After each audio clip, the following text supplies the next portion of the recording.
लोग दातून लेने जा रहे हैं अभी, मेरे आगे नाना जा रहे हैं और हम लोग निकल रहे हैं अभी धीरे धीरे। बस आ रही है, बस जा रही है।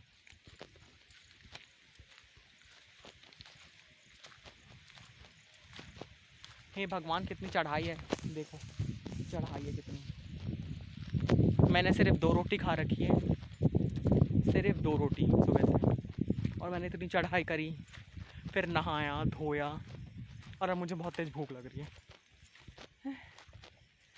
पता नहीं कैसे करेंगे हम, थकान हो जाती है पता नहीं। दोपहर का टाइम हो रहा है, 1 या 1:30 बज रहे होंगे,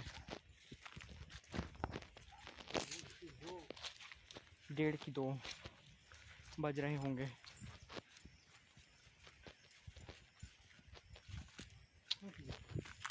काटो